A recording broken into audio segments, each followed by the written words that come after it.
Cortez Creek. A town looms before you in the distance, shimmering in the dry summer heat like a mirage. You've ridden 5 days straight, chasing nothing but the promise of wealth. They said the bounty was big, bigger than anything you'd seen before. Little Louis Shepherd, they call him. Not much of a name for someone worth that kind of gold. But then again, this is Cortez Creek, a place where they say gold flows from its mountains like water. A place where fortunes are made. And boy, do you need that fortune. Your horse whinnies beneath you, his coat slick with sweat. You pat his neck apologetically. Not long to go now, boy. You've done good. The poor thing deserves a break. You both do.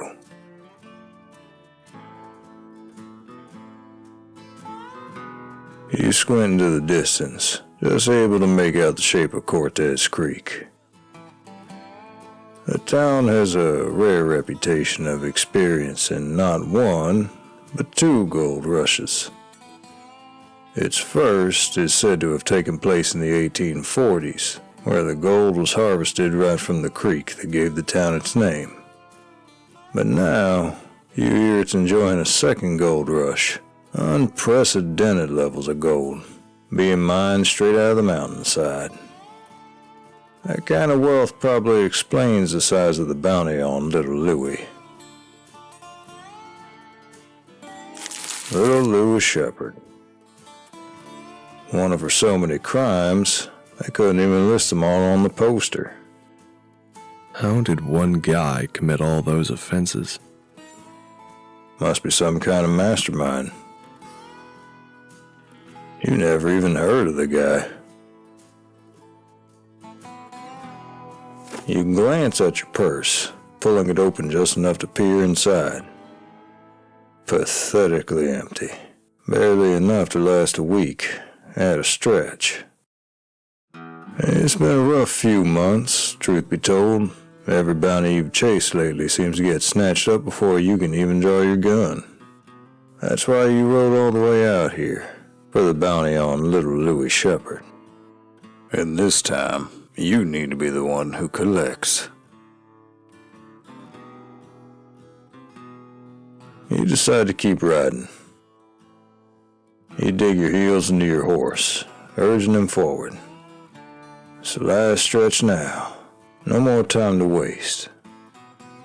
All right, Cortez Creek. Let's see what you got for me.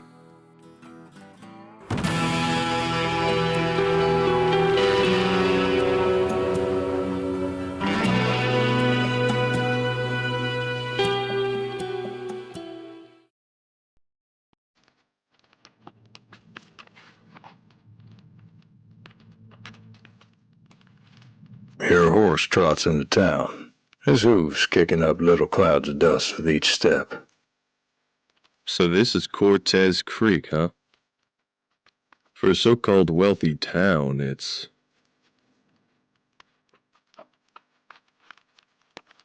This place is a dump. A pair of drunk men stagger out through the swinging doors of a saloon. Red graffiti is scrawled on the side of a house, half scrubbed away and splintered. Everything reeks of whiskey, dirt, and sweat. You reach the stables by the side of the town and climb down from your horse. I don't see anyone. You glance around for a stable hand, but there doesn't seem to be anyone here. You settle for tying him to a hitching post a little down the street. This'll have to do for now. Your horse whinnies, tossing his head impatiently and scuffing his hooves against the dusty ground. He's just as hungry as you are. I know. Let's get you something to eat. Food and water does sound good round about now, but you know you ought to swing by the sheriff's office to get the latest on the bounty.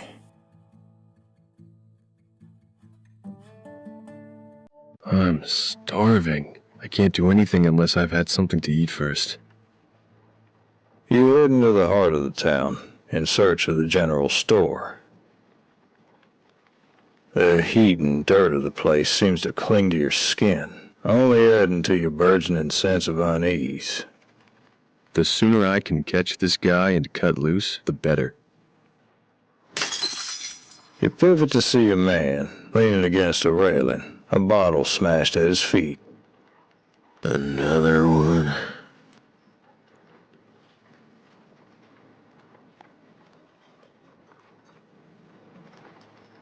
Another what?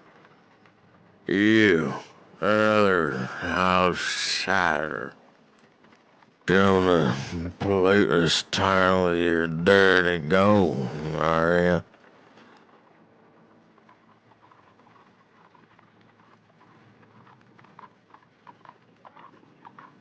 Whatever. You ain't worth my time. You shake your head and walk away, then pause as the man sneers behind your back. Not as much.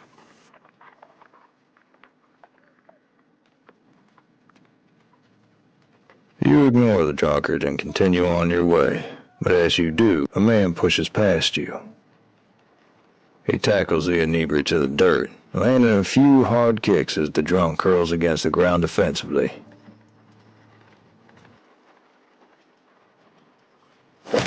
Maybe a bit too much force for a simple drunkard. He turns to you then, giving you a slow once-over. Judging by the state of his attire, you can only assume he's one of the sheriff's rangers. What's got your eye, stranger? There's nothing to see here. Move along now.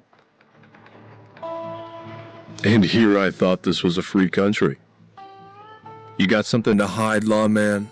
Is that it? The ranger's jaw tightens, his fingers twitching near his belt.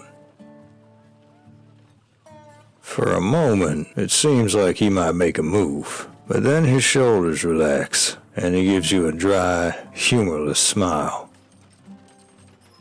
Best be on your way, outsider. You're darn well right I'll be on my way. You find your way to the general store and grab the first big loaf of bread you Could I interest you with some carrots? Dug up fresh this morning.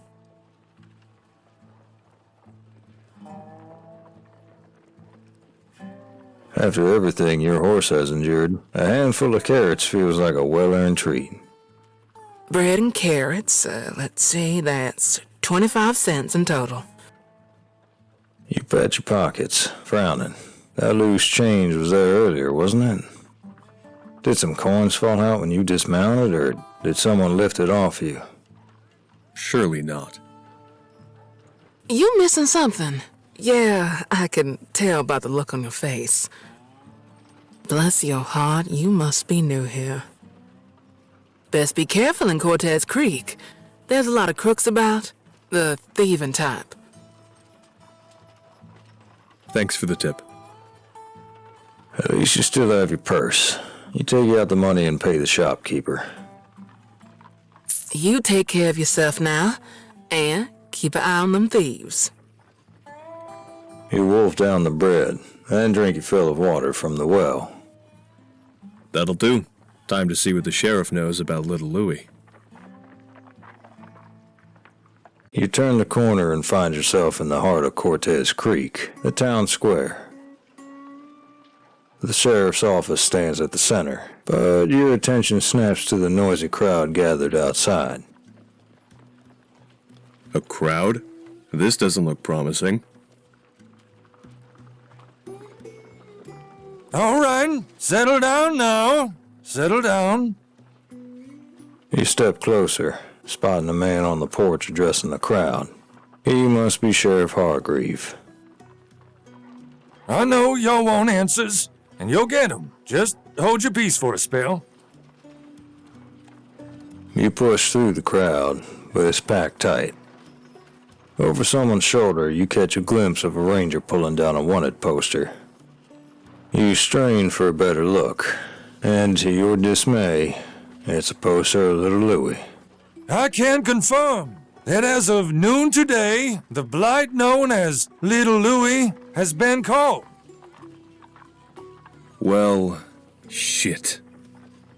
This capture finally puts an end to the series of criminal activity that has been plaguing our good town of Cortez Creek for some time now. Little Louie has confessed to all of his crimes. And now, God will pass judgment on him for his sins. Judgment that will be carried out at dusk in this town square on this very day. Crowd cheers once again. Dejection settles in the pit of your stomach. Little Louie is caught. The bounty is gone. Now what? Now, if you'll excuse me, I'm a busy man, and I have a hanging to prepare for. The sheriff goes back inside, followed by his rangers and the stripped-off wanted posters. You stand rooted to the ground. You really needed that bounty. The two men in front of you shrug as they turn to walk away. I didn't hear the sheriff announce who caught him. He didn't say, but if I had to guess, I'd bet my boots it was that wildfire again. Wildfire? Hey, excuse me. What do you mean by wildfire? You ain't heard of wildfire. And what? You been living in a prairie dog hole for the past year? The men shove past you, laughing. Well then, that was a warm welcome. You stand still as the crowd thins, leaving you alone outside the sheriff's office. What the hell am I supposed to do? This town has been unwelcoming since the moment you set foot on its dirt. It's filthy, harsh, unpleasant in every sense of the word, and you've somehow even managed to be robbed in the short time you've been here. You tilt your hat lower over your face, scowling. If it were up to you, you'd head straight back on the road, far away from this rat-infested town, in search of your next bounty. But you don't even know who or where that might be. For a crime-ridden town like Cortez Creek, surely there's a few crooked characters with bounties on their head, right? Drunks, public beatings, thieves. Damn, speaking of thieves, I've just left my poor horse tied to that hitching post. Judging by how shady this town is turning out to be, that was likely a fool move. I better check on him. I hope I'm not too late. The streets grow quieter as you approach the hitching post, a sense of unease prickling at the base of your neck.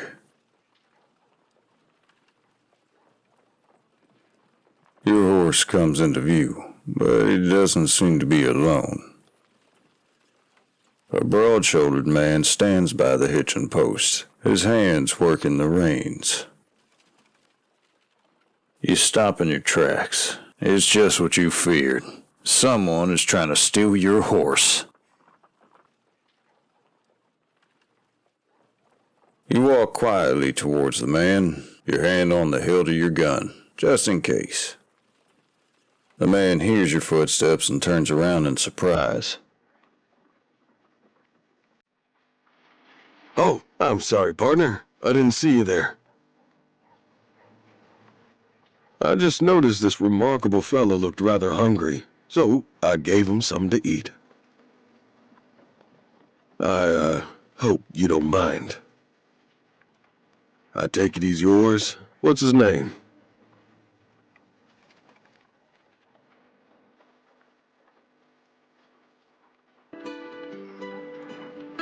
Is that so? Well, it's a fine name for a fine horse.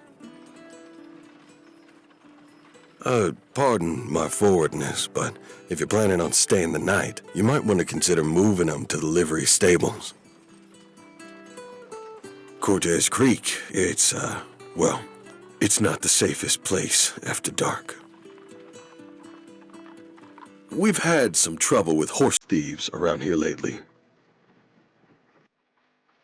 And I'd hate to see a horse here fall into the wrong hands. He pauses, glancing at your horse with a genuine look of concern. Delivery's secure, and I'll make sure he's well looked after. You have my word.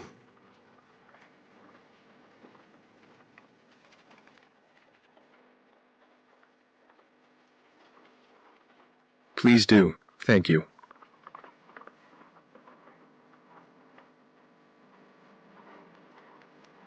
You're very welcome. You walk with the man as he leads your horse to the stables, a short distance away. Here we are.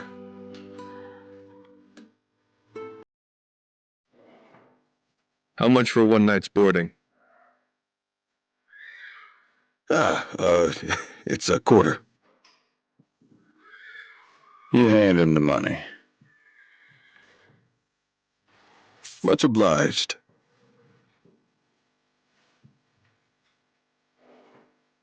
Oh, and I'm Tom, by the way. Tom Porter.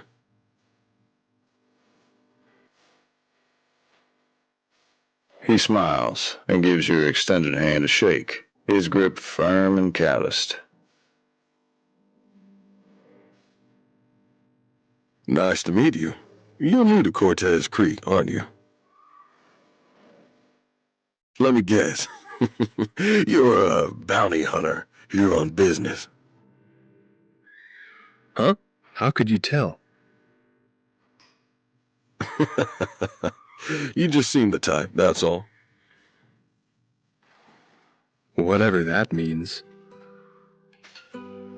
I came here for the bounty on little Louis Shepherd, but it looks like I'm a little late to the rodeo. Oh? How's that?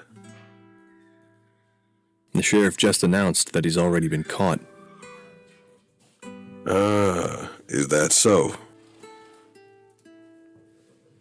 He looks straight down at his hands as he adjusts your horse's reins. He doesn't look particularly moved by the news. I heard some people talking about wildfire. I don't suppose you know what that is. I'm sorry. I'm probably not the best person to ask about these sort of things. I try to keep to myself. Just me, the horses, and the cattle. You could say I like to keep things in my life as stable as possible. Get it?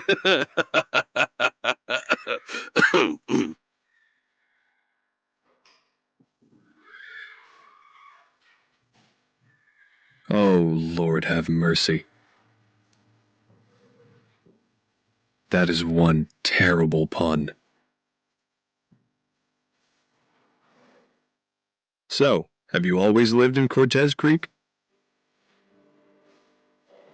Yep, Cortez, born and raised. It's a beautiful place. At least it was until things got a little, rough around the edges in recent years. Rough around the edges? In what way? Well, it's not too often a town gets a second gold rush. That amount of wealth attracts a great deal of prospectors, traders, general wealthy folk. But unfortunately for Cortez Creek, these sort of people also draw a considerable number of undesirables, people looking for trouble.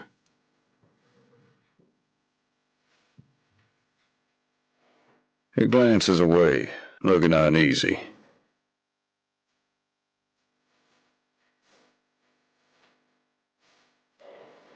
Can you tell me more?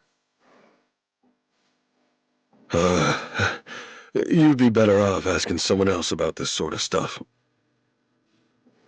He swallows hard, avoiding your gaze.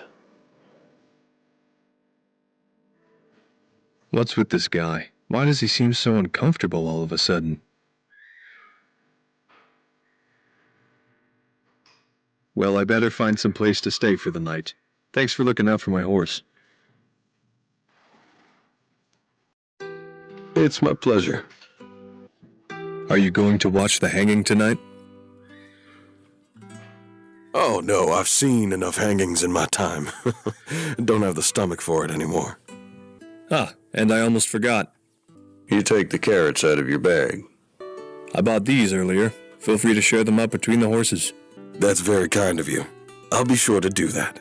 See you around, Tom. You take care. You retrace your steps to the town square and find a hotel on one of the side streets. A man stands outside the entrance, shooing away some rats with a broom. He looks up and smiles at you. Howdy, traveler. You look like you could do with the rest. You raise an eyebrow at the broom in his hands. Will I be sharing a room with these rats? Ha! Not if I can help it. I've gotten pretty handy with this broom. He opens the door for you and gestures inside, a proud smile on his face.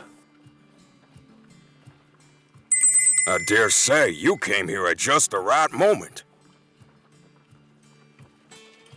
We're awfully busy here at the best of times, but what with the hanging of that valiant brute Little Louie tonight bringing all the looky-loos from yonder county, we're expecting to be fully booked up once the crowds get here. Horrid little man, that Little Louie. Glad he's getting what he deserves. Did you know him?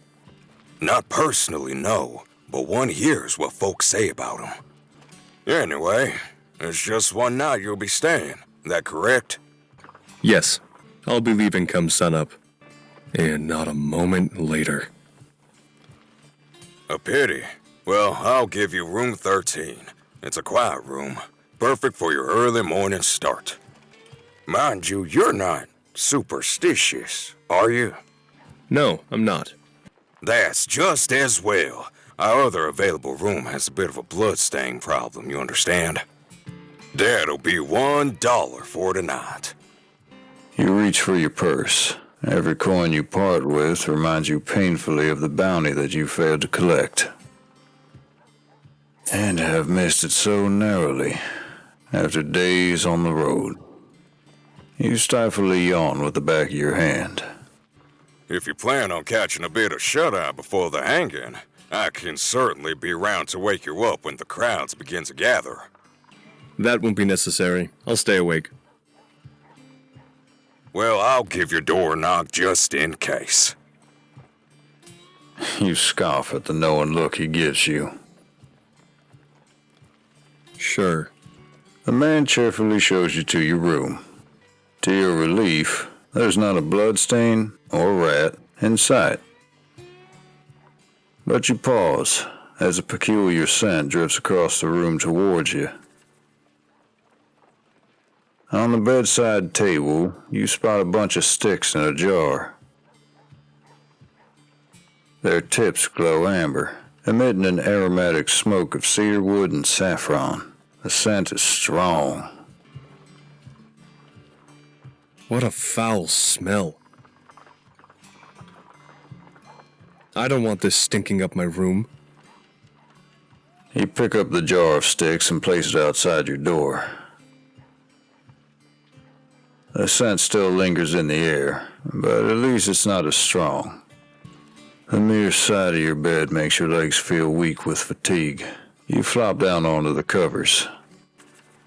After all, your horse is resting safely in the stables under the kind watch of Tom. So it's only fair that you get some respite also, right?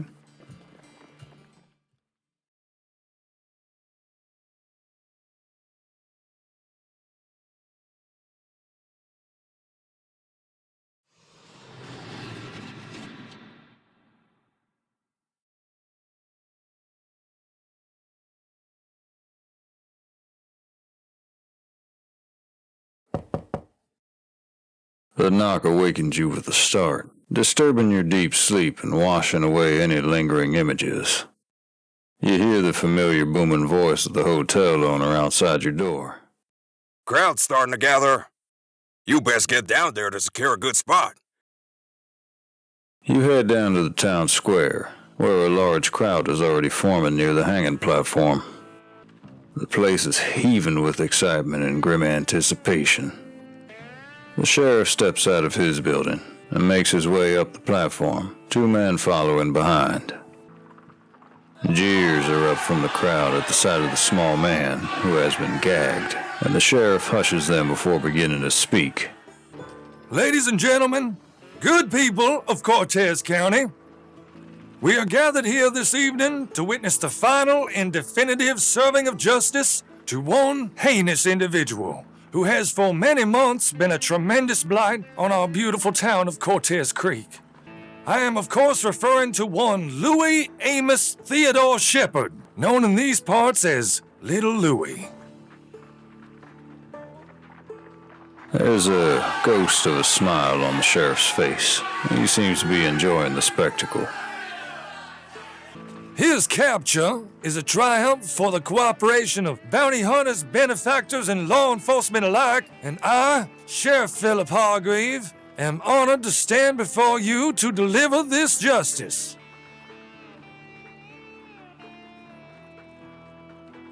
There are more cheers of approval from the crowd. The sheriff is clearly popular with the townsfolk. You look over at Little Louis as Sheriff Hargreave continues his speech.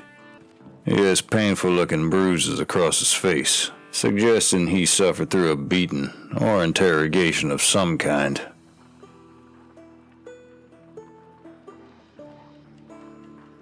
The man standing before us has been found guilty by the Cortez County Court of Justice for committing the following crimes over a 2-year time frame.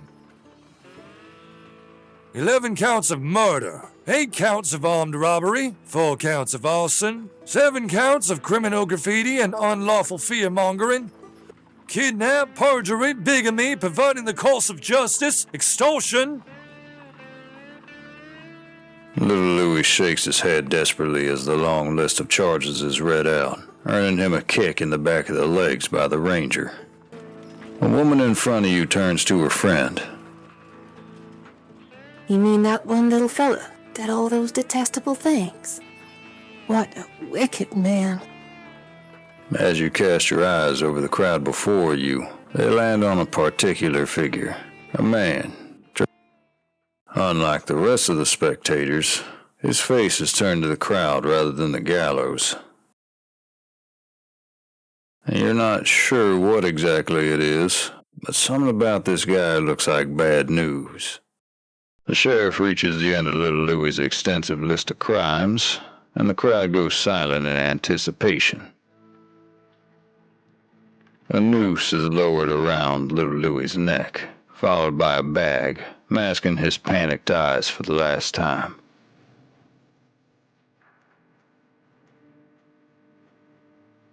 A sense of unexplained dread fills your body, and a feeling in your gut sinks like a stone.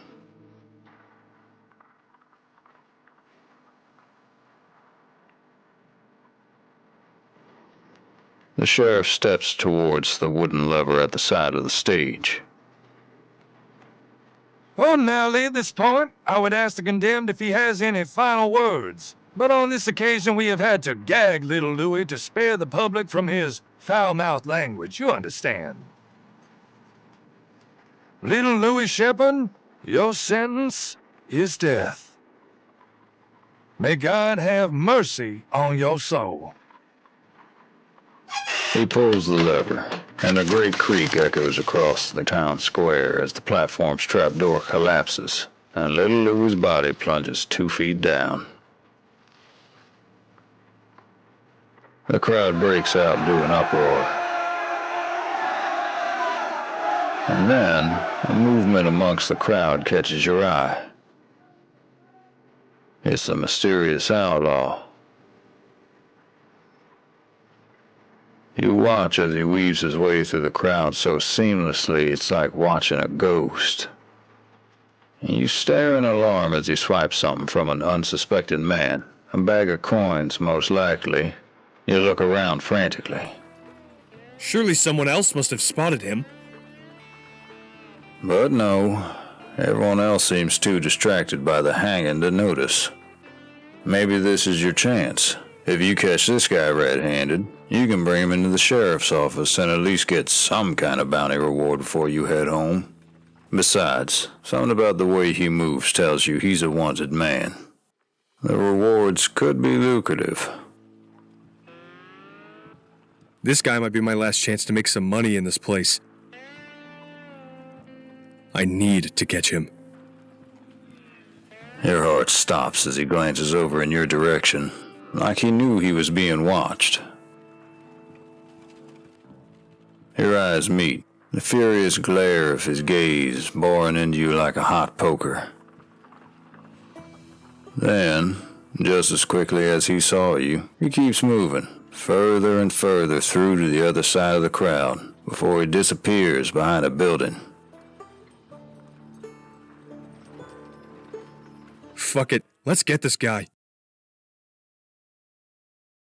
You push through the crowd in the direction of the outlaw. Making your way through the heaving crowd is definitely harder than he made it seem. By the time you get to the alleyway, of course, it's empty. Like hell I'm giving up. The guy can't have gotten far.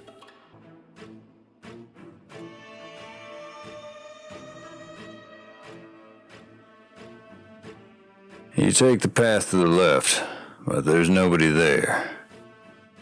You continue running down the path, turning again, and stop in your tracks as you observe a message scrawled on the side of a building. What the hell is this? Is this paint or blood?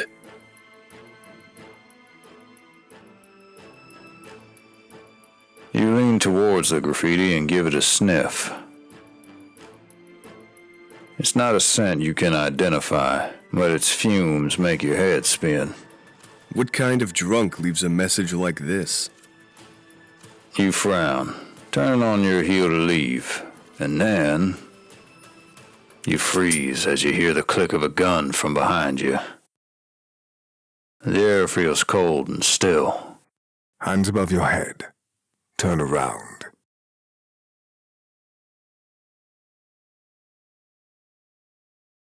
You do as the voice says, and raise your hands, slowly turning around. You find yourself standing face to face with the mysterious outlaw. He has an icy, uneasy aura about him. What do you know? It's not a question.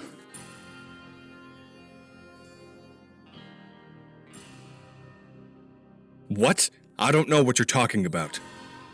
You were watching me in the crowd. Why? You can't help but notice the man has an English accent, ironically, making him seem even more like an outsider to this town than you. I didn't mean to watch you. You just caught my eye, is all. The outlaw raises an eyebrow, but says nothing. What do you know about little Louis? The criminal? He narrows his eyes, waiting for you to continue. Only his crimes, nothing more. Honestly. Then what are you doing in Cortez Creek? I saw there was a bounty in his name, so I came to this town in hope of catching him. As soon as I arrived, I found out he'd already been caught. That's all I know, I promise. A few moments pass, and then the man seems to relax. He places his gun back in his holster, all the while not taking his eyes off you. I can tell that you're not from around here. You wear it on you like a brand. You shuffle your feet nervously under his exacting gaze.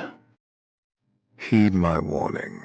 Don't get involved in business that doesn't concern you. Is that helpful advice or a threat? He glares at you, almost like he can read your thoughts.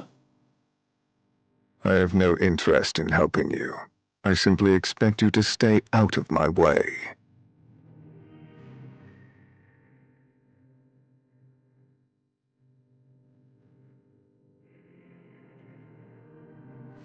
What's your name? He scowls. That's not really relevant, is it? His eyes shift to the space behind you, and you realize that the commotion from the town square has died down, replaced with steadily approaching chatter. People will be returning to their houses and hotels any moment now. You twist to look over your shoulder and see people beginning to fill the streets. When you turn back around, the outlaw is gone. Well, there goes my chance at getting his bounty. But who was that guy? And what was he implying about little Louis? The encounter with the outlaw may have been fruitless. But after recollecting your bearings, the encounter with the outlaw may have been fruitless. But it certainly helped you work up an appetite. After recollecting your bearings, you find a building adorned with a large sign above the entrance. Randy's Saloon. Well, this'll do. The saloon doors creak shut behind you, and you're greeted with a rush of smoke, chatter, and lively piano music. You spot a few empty tables at the far end of the saloon, a perfect place for a quiet, private dinner before retiring to your room. A good night's sleep, and you'll be up at dawn, ready to leave this sewer pit of a town and figure out a new plan for making some money. You approach the man behind the bar. He gives you a toothy grin. Welcome to Randy's Saloon. I'm Randy. May I get a fine individual such as yourself anything to drink? Whiskey. And can I get something to eat with that? Sure, we got Randy's famous buffalo stew. You look around at the nearby tables and see people spooning a miserable-looking gray slop into their mouths.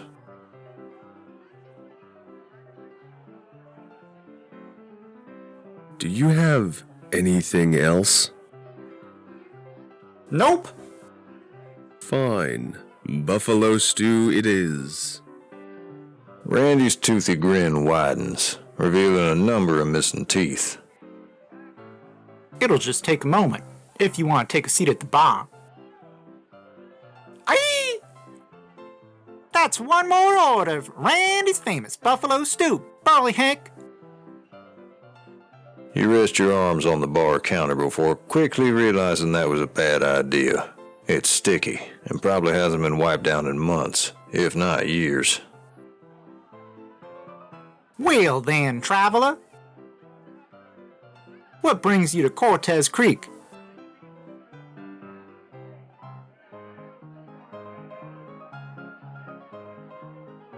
I'm a snake oil peddler, looking to flog my wares. Are you currently suffering from any ailments? Me, why no? I'm in tip-top condition, but you'll fit right in with the other snake oil salesmen we got here. He places your drink on the bar counter in front of you. Anyway, I figured you were either here for the hanging or the gold. Or perhaps you're just one of those outlaw types that this fine town seems to attract, which is absolutely tip-top A-OK, don't get me wrong. All are welcome in Randy's Saloon, you see, me being Randy. You glance towards the swinging door of the kitchen. Hell, this guy's insufferable. How long does it take to serve up some gray slop? Did you catch the hanging? Yes, I did. I missed it myself. Had to keep the doors of Randy's Saloon open, you understand? Just as well, really. That little Louis fella used to drink here a few times. Wouldn't have felt right to watch him go. Not like that, in front of everyone. A look of melancholy flashes across Randy's face suddenly. You knew him? Sure did. Small little guy, that little Louie. I knew he could be a sneaky son of a gun when he wanted to be, but I couldn't have guessed the extent of what he got up to. He was dull as dishwater.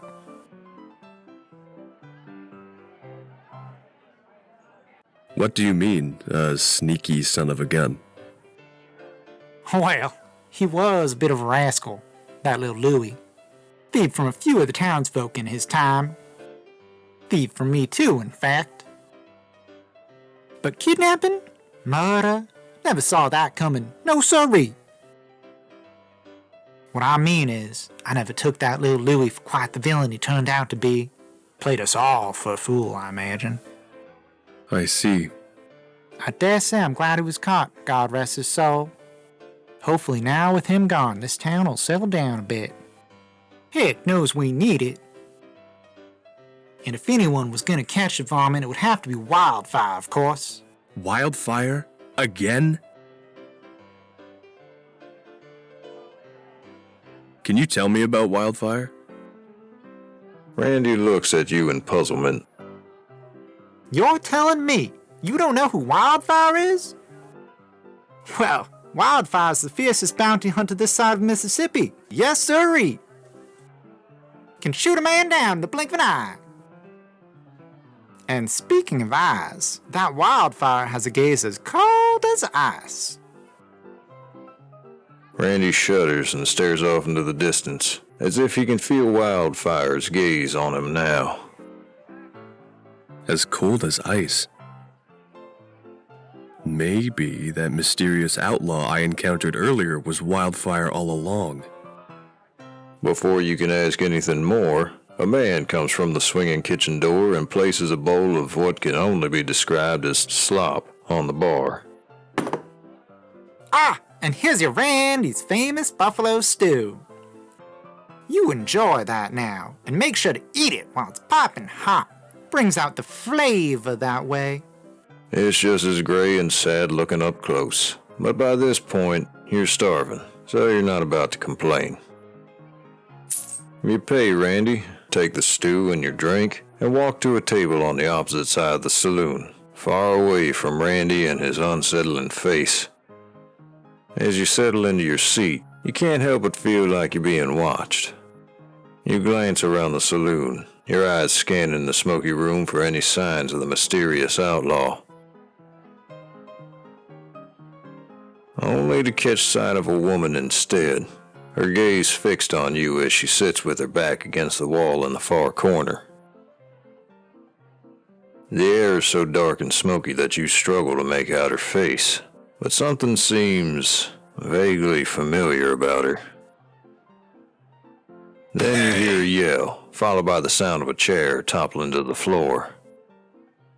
What did you just say? I said what I said. Maybe you ought to clean your ears out. I didn't ask for your lip, boy.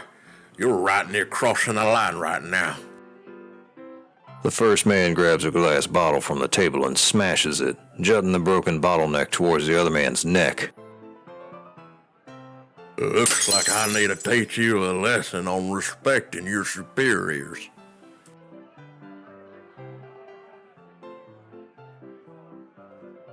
Without a second thought, you stand up from your chair, your hand at the hilt of your gun. Before you can move, you hear a squeak of wooden chair legs against the floor. You glance across the saloon. It's the same woman who was watching you just moments ago. There are hushed whispers from the surrounding tables. Didn't I just put you away 2 days ago, cabron?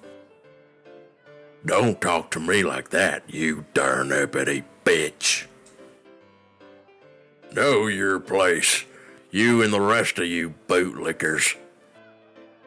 I don't know why y'all act so darn terrified around some woman. I'll show you there ain't nothing to be afraid of. You watch as he reaches for the gun in his back waistband. But before he can draw, you hear a click. The honky-tonk piano falters mid-tune, and the whole saloon goes silent. You look back at the woman and see a glint of a gun held at her hip, aimed directly at the man. Take your pathetic counterfeit silver and find some other saloon to darken. Don't make me waste a bullet on you. After a few tense moments, the man grumbles in resignation and shuffles out of the saloon. He hears some more whispers before the tack piano starts up again. Almost immediately, the ambience is more or less returned to normal. Then, you sense the woman glancing at you, and you catch eyes as she puts her gun back in her holster. In that moment, you remember where you recognize her from, but there's no way. Could it really be? Santana de la Mora, your rival from your youth.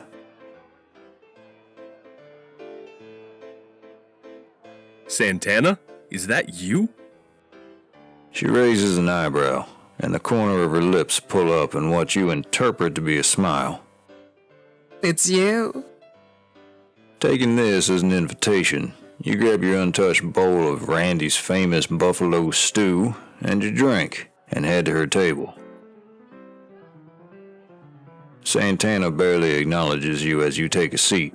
She just leans back in her chair as she pulls a small tin and a box of matches from her pocket, discarding her gloves. She places a cigar between her lips, strikes a match on the table, and lights it. The silence stretches, and a nervous edge creeps in. You can't help but feel like you've wasted her time by approaching her with nothing to say. So, what do you reckon makes Randy's famous buffalo stew so famous? She raises an eyebrow at your choice of question, but doesn't miss a beat. I suppose it's famous for how universally undesired it is. You laugh quietly, and she gives you a slight smile. Do you live here now, in Cortez Creek? Or are you just passing through? Oh, I'm here and there. That's not much of an answer. And you? Just visiting to peddle your snake oil, I gather. She raises her eyebrow in skepticism, waiting for your answer. Oh, you overheard me talking to Randy earlier? Actually, I was only joking back there. I'm not a snake oil salesman at all. I see. So you're just here to peddle some lies instead.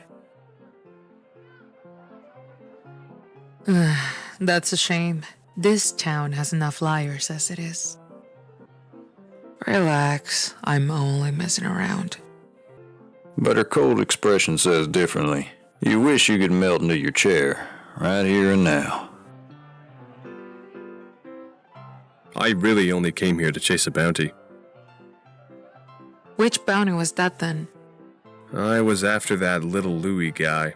Traveled a few days across the desert just for him. But someone got to him first. Some bounty hunter they call Wildfire. Santana smirks and takes another drag from her cigar as she watches you. Fearing more awkward silence, you keep talking. Rambling, to be more precise. I don't know. Maybe you had the same problem when you first got here. Everyone treats me like an outsider, and yet somehow they still expect me to know all the unwritten rules about this place. Like who this Wildfire guy is. Frankly, I'm sick of hearing about him. He's just another bounty hunter. He can't be that impressive. Well, they do say that Wildfire's the best there is, but I'm not so sure.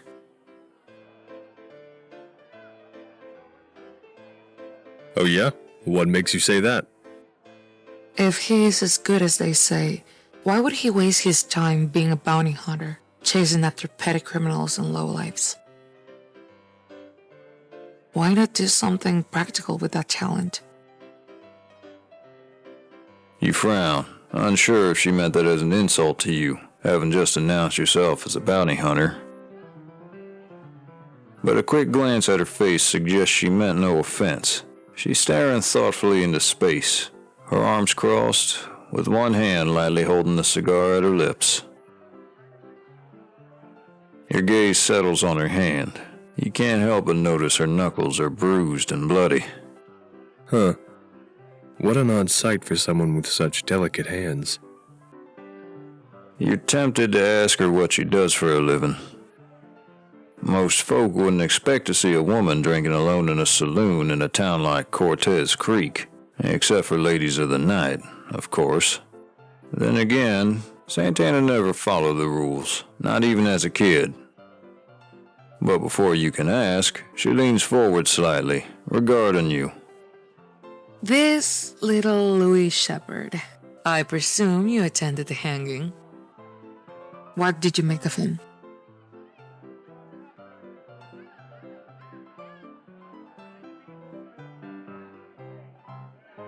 I don't know. Something maybe seemed a little off about the whole thing. You don't look at her directly, but you feel her eyes dart towards your face. Off? In what way? Honestly, I don't think little Louis did it. Santana's expression doesn't change, but you feel the intensity of her gaze. First of all, how could one guy commit all of those crimes on his own, let alone someone as unimpressive looking as little Louis? It just doesn't add up. Then there's what people have said about him.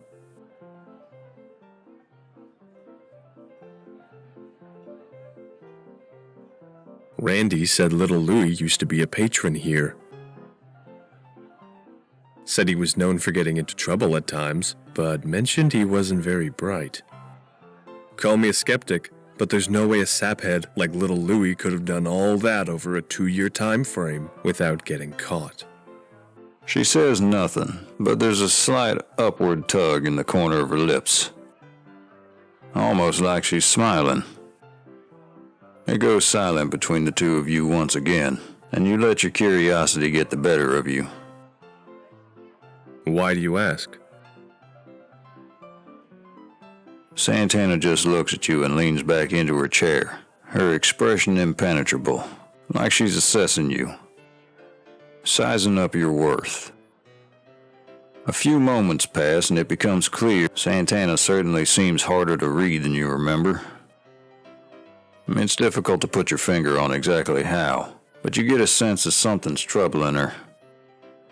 Perhaps she's a bounty hunter too, and she's feeling low because she also missed out on the reward to Wildfire, just like you. Which would explain why she resorted to drinking away her sorrows in the shadows of Randy's saloon, just like you. How long are you staying in Cortez Creek?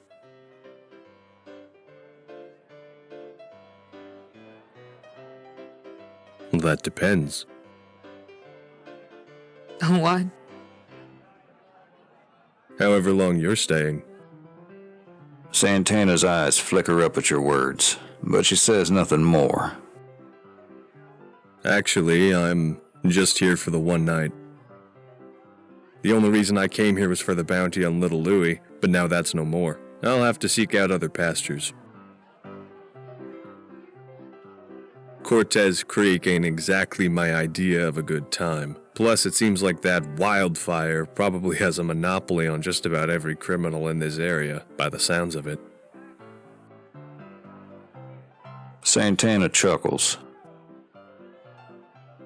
Just as you think you've finally managed to warm her up enough to get some semblance of a conversation flowing, she stands up, knocks back the last of her drink, and places the glass back down on the table. Shame you're not sticking around any longer. It might have been fun to put you in your place again. For old time's sake. You perk up. That was unmistakably an invitation to stick around, right? But before you can reply, she glances down at your rank bowl of buffalo stew. It's goat, by the way. Nearest buffalo isn't for 500 miles. That's probably what makes it so famous. Without waiting for a response, she puts her hat on and walks away, disappearing into the smoky saloon air. The memories of your youth are patchy, but even now she carries that same aura you remember, like an untamed force, capable of bending everything around her into a dazed frenzy.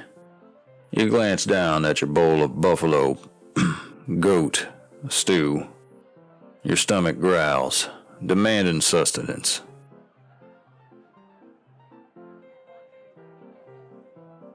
You swallow down the knot in your throat, pick up your spoon, and dig in. The tough, dry meat is as unpleasant as you feared, like chewing on leather straps. After emptying your bowl, you wipe your mouth with the back of your hand and get up to leave. Well, how is Randy's famous?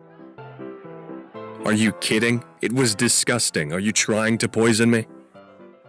I'm mighty sorry you think so. I swear poisoning folks ain't on my agenda. I'll be sure to chew on that for next time. Yeah, you do that. Oh, before you go, I see you got yourself acquainted. Mighty impressive, if I may say so. Acquainted? What do you mean? Why, acquainted with Wildfire, of course. Real good job charming her like that. I've never seen her talk that much to a single soul. Never mind selling snake oil. You must have been a snake charmer in your previous life. He walks away to serve a customer at a nearby table, leaving you standing in bewilderment. Santana? Santana is Wildfire? Mercifully, nights in Cortez Creek are far cooler than its days. You make your way back to the hotel, the stars above shining so brightly they cast shadows around you. You feel a bit foolish, realizing you spent an entire conversation with Santana without realizing she was Wildfire. No wonder she spent half the conversation smirking. Why didn't she just tell me? But if she was Wildfire, that would make her the recipient of that massive bounty on little Louie's head. So if she had all that money, why did she seem so down? And her comment at the end, she wanted you to stay longer, right? You weren't just making that up.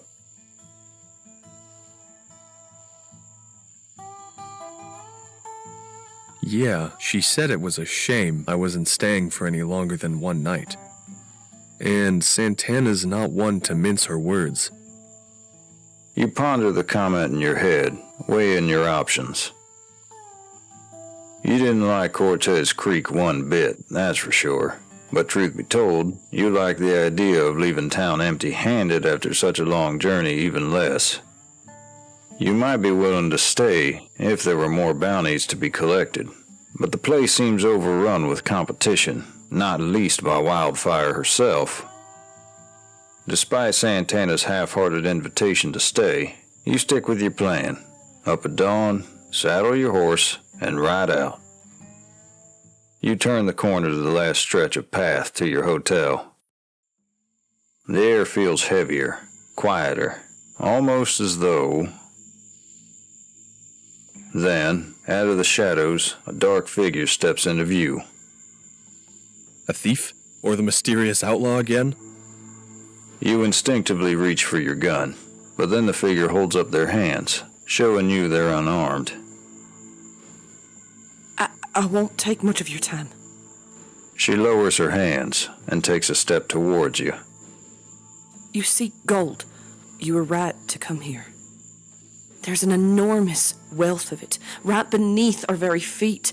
If only you could see through to reach it. Her cryptic words raise dozens of questions in your head, but all you can do is stare as she reaches out a long, sleeved arm to place something in your hand.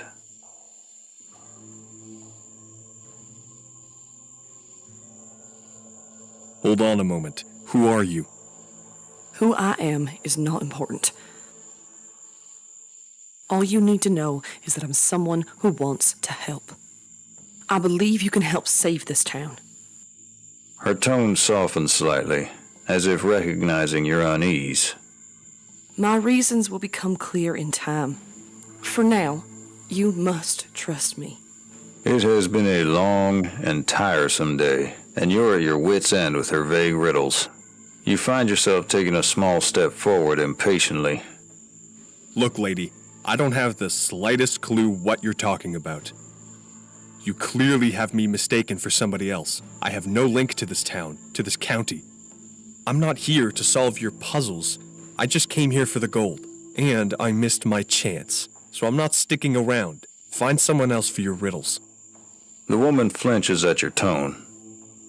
You feel a pang of regret as she retreats by some degree.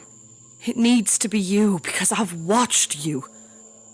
You're true of heart, an outsider, someone whose judgment is unclouded by loss and personal circumstance. This town needs you, whether you realize it or not. You are the only one who can uncover the truth. You hesitate, not sure how to react to that. I've said more than I should. I must go, and so should you. The fog is beginning to roll in.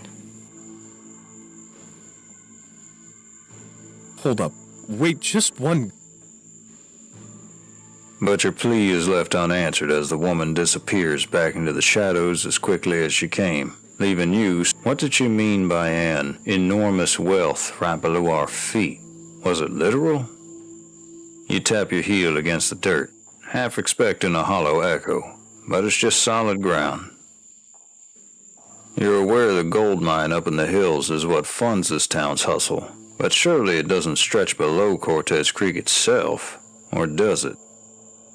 At that moment, you remember the canvas-wrapped parcel in your hand, nearly forgotten in the confusion of that vague exchange.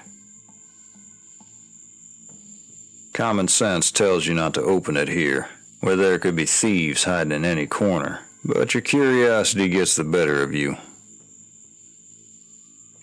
Holding it up to the moonlight, you untie the knot. The fabric falls away to reveal a folded piece of parchment and a small gold nugget. Gold. The very thing you came here for. So why does it feel like the start of something much bigger? A jolt of awareness snaps you back to your senses, and you quickly pocket. The gold isn't the prize, you realize. It's the proof, a promise, her way of proving that her story isn't just a fanciful tale. Her way of telling you that there's more gold out there, waiting, and you've been granted an invitation to claim it. Your heart pounding, you unfold the piece of parchment. Will it contain instructions on how to dig up the rest of the gold? Or a map, perhaps? But as you squint at the paper, your brow furrows.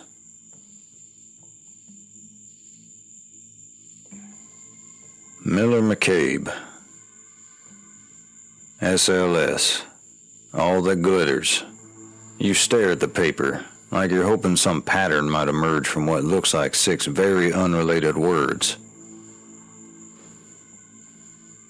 But it doesn't. Perhaps these words are only part of the story. Perhaps the other half lies somewhere in this town, waiting to be discovered. Clutching the paper in one hand and the gold nugget in the other, you head back to the hotel.